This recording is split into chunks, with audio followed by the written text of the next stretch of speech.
Halo Sobat Spoiler, bagaimana kabarnya? Tentunya Millers doakan baik-baik saja.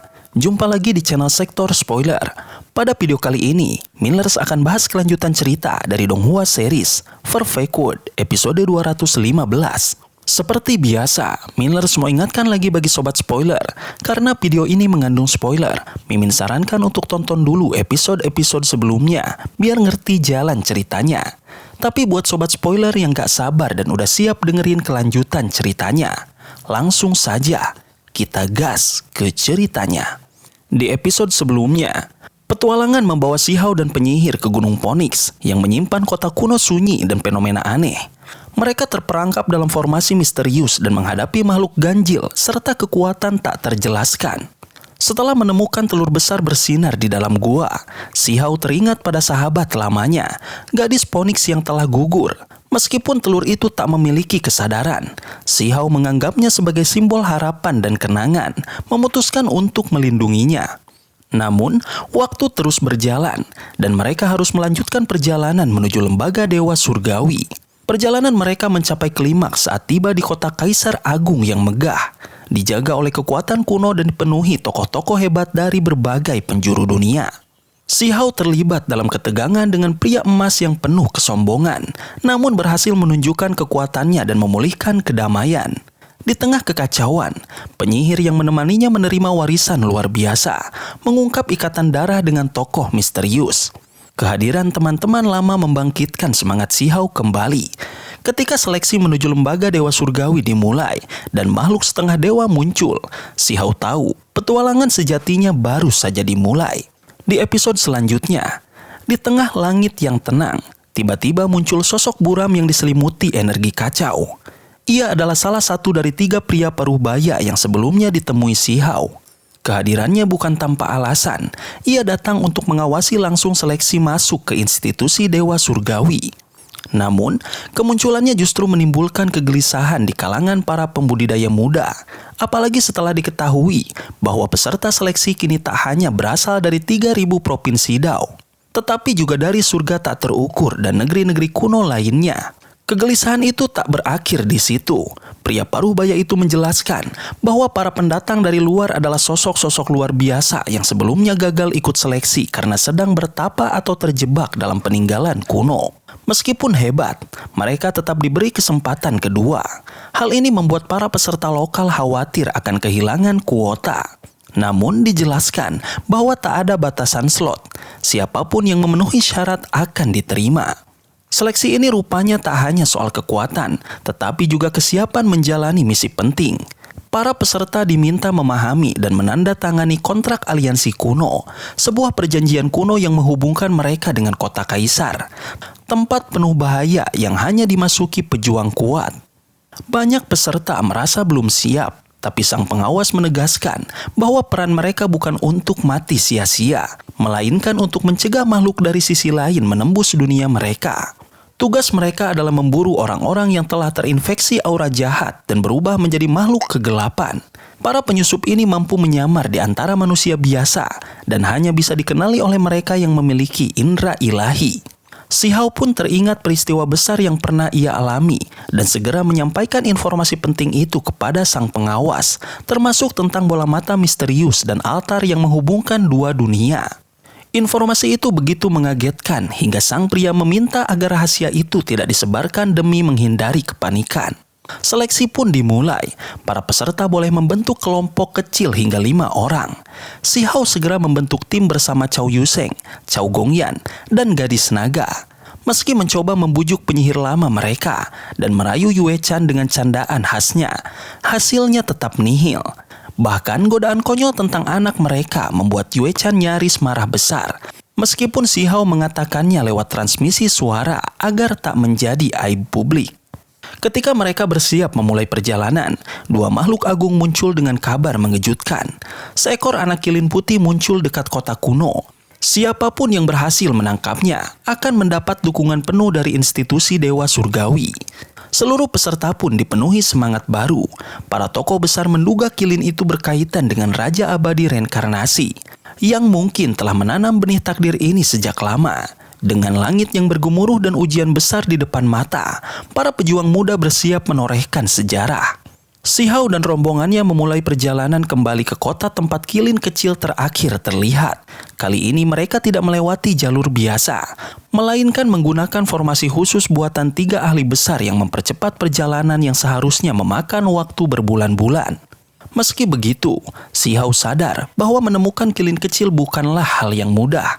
Makhluk suci itu hanya akan muncul jika wanita yang dulu dekat dengannya kembali. Sebuah kemungkinan yang nyaris mustahil, kecuali melalui reinkarnasi atau tipuan dari sosok yang sangat mirip. Saat pencarian berlangsung, Cao Yuseng merasakan adanya aura kegelapan, pertanda bahwa musuh tersembunyi tengah mengintai. Si Hao mengingat kembali pertempuran sebelumnya, termasuk penghancuran altar dan pembunuhan dewa-dewa surgawi. Sementara itu, ketegangan mulai muncul dari para peserta kuat lainnya, termasuk seorang pria berambut pirang dari surga tak terukur yang memandangi si Hao dengan dingin. Di tengah suasana yang makin panas, kota tetap ramai oleh para jenius dari berbagai wilayah.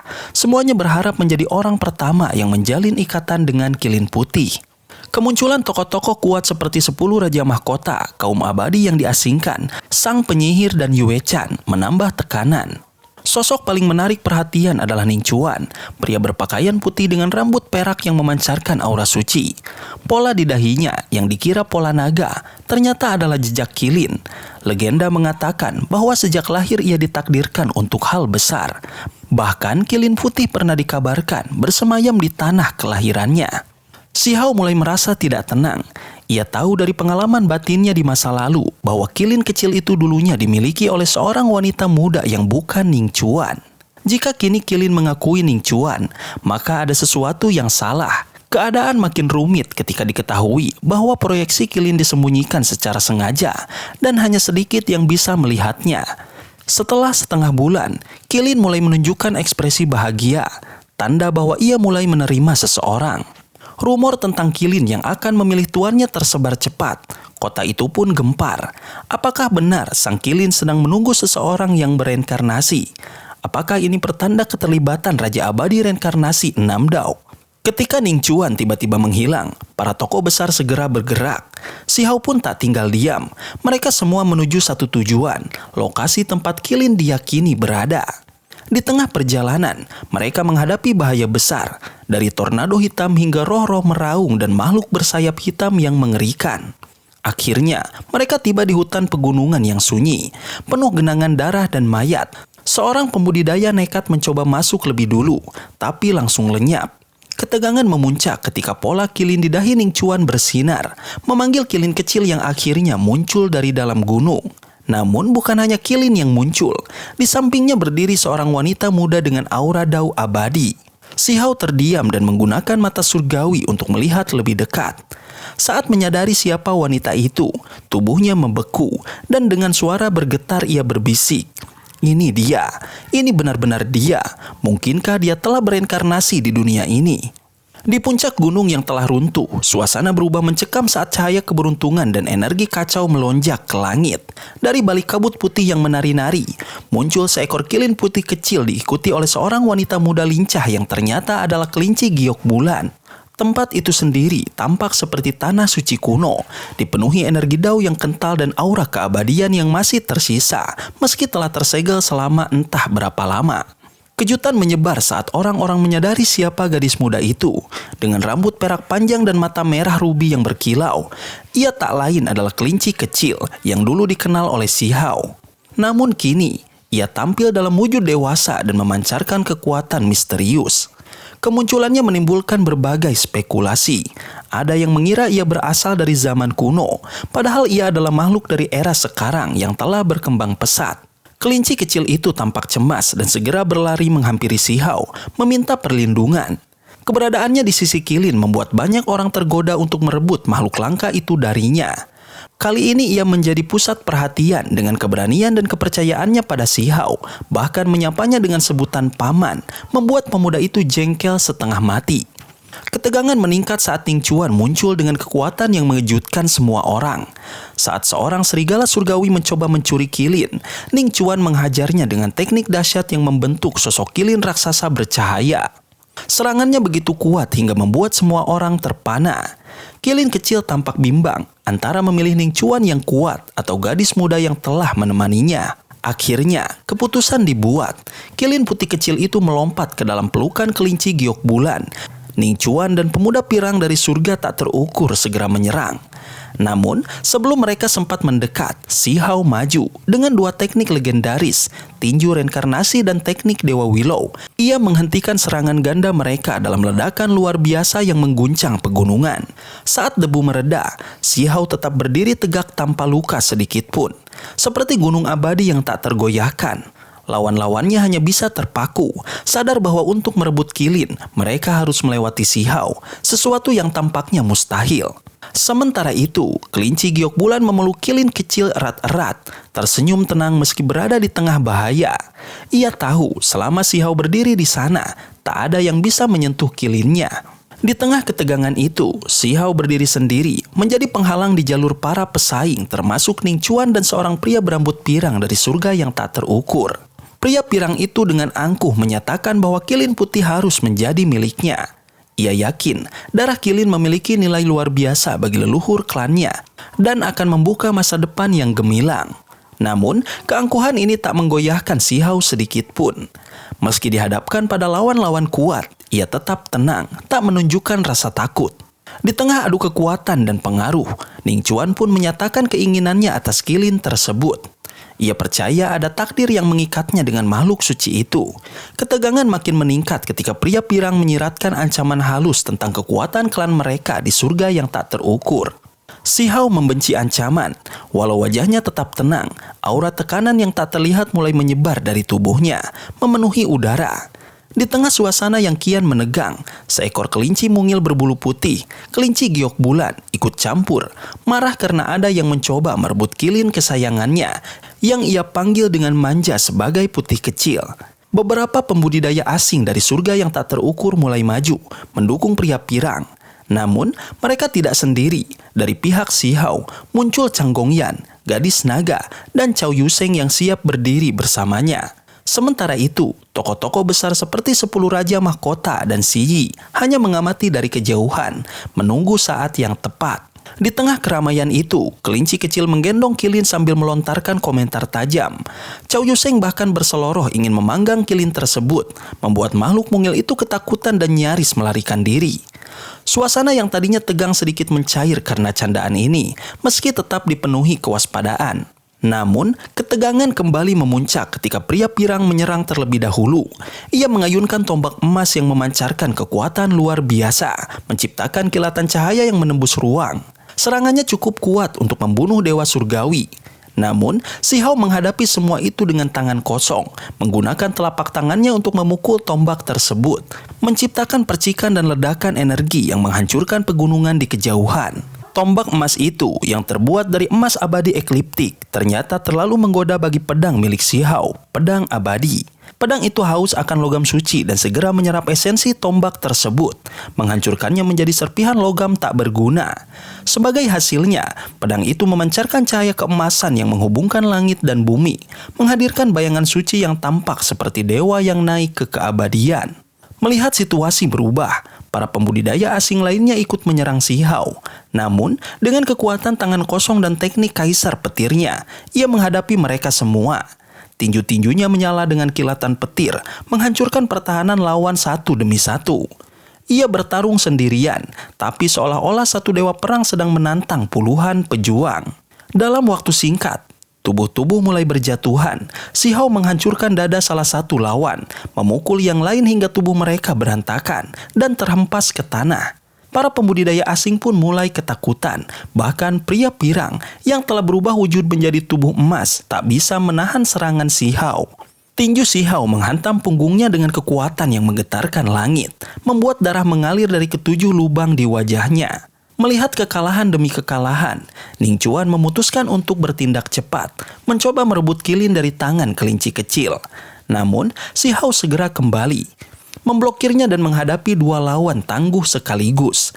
Pertempuran besar pun tak terelakkan. Di tengah pertarungan sengit itu, Xiao tetap tampil luar biasa, menghancurkan lawan-lawan yang lebih lemah terlebih dahulu, lalu mengalihkan perhatian pada para pemimpin serangan. Setiap gerakan membawa kehancuran, lawan-lawannya tumbang satu persatu, tubuh mereka hancur, darah berceceran di tanah. Kekuatannya membuat para wanita muda dari pihak asing gemetar. Jika pria seperti Xiao memasuki institusi Dewa Surgawi dan berhadapan dengan keturunan abadi sejati, tidak terbayang betapa dahsyat benturan yang akan terjadi.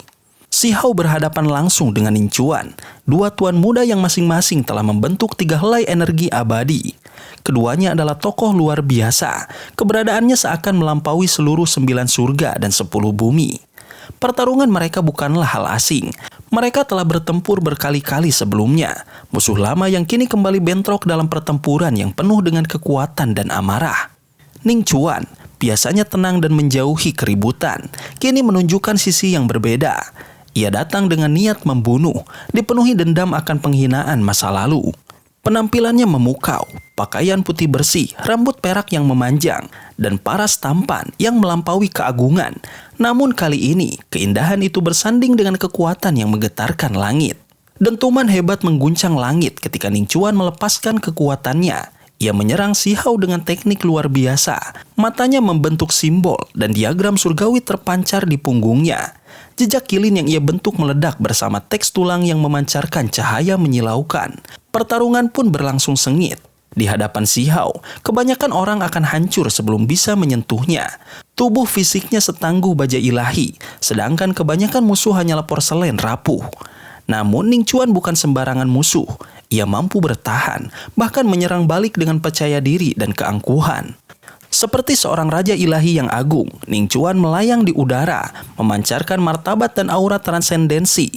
Langit pun terbelah oleh amarahnya, dan bumi pun bergemuruh. Sementara itu, teks-teks tulang berkilauan seperti pelangi menari di langit, menyilaukan setiap mata yang menyaksikan. Tiba-tiba, cahaya tajam melesat, membelah langit dan menghentikan waktu di sekitar mereka. Xiao dan Ning Chuan terpisah oleh kekuatan luar biasa, tak mampu lagi mendekat atau saling menyerang. 3 makhluk agung, para ahli setengah dewa, muncul dari kehampaan dan duduk dengan tenang di udara. Salah satu dari mereka mengangkat tangannya, menciptakan batas yang memisahkan kedua jenius muda itu. Mereka menegaskan bahwa di tengah ancaman kekacauan perang, tidak ada tempat bagi perselisihan internal. Namun Xiao menentang, menyuarakan luka lamanya sebagai keturunan darah orang berdosa. Ia menuntut kejelasan akan masa lalu yang suram, ingin mengetahui apa yang sebenarnya terjadi. Namun para makhluk agung itu hanya menanggapinya dengan sikap menghindar. Mereka menyebut bahwa ada kekuatan yang masih hidup, saksi dari peristiwa terdahulu, dan janji bahwa kebenaran akan dibahas di lain waktu. Ini hanya memperkuat kecurigaan Xiao bahwa ada sesuatu yang besar dan berbahaya disembunyikan. Setelah itu, mereka semua dibawa ke kota Kaisar, sebuah tempat yang megah, membentang setinggi langit, dikelilingi oleh bintang, matahari, dan bulan. Kota ini dibangun dari materi bintang, dengan hukum alam berkilau di sekitarnya, memancarkan kekuatan yang menekan langit dan bumi. Namun, hanya kaisar atau mereka yang telah menandatangani kontrak aliansi kuno yang bisa memasuki kota besar itu. Mereka yang masuk tidak pernah kembali. Nasib mereka tetap menjadi misteri yang menakutkan. Sobat spoiler, itulah spoiler dari Donghua series Perfect World episode 215. Tentunya spoiler ini tidak akan sama persis dengan episode sesungguhnya. Maka dari itu, jika ada kesalahan dalam kata ataupun istilah, serta kekurangan atau kelebihan durasi harap dimaklumi. Dan jangan lupa untuk mendukung channel ini terus berkembang dengan cara like, share, dan subscribe, supaya kalian gak ketinggalan update terbaru dari channel ini. Terima kasih banyak sudah menonton video ini sampai akhir Sobat Spoiler. Kritik dan saran positifnya silahkan di komentar. Sampai ketemu lagi di video berikutnya. Tetap semangat dan sampai jumpa.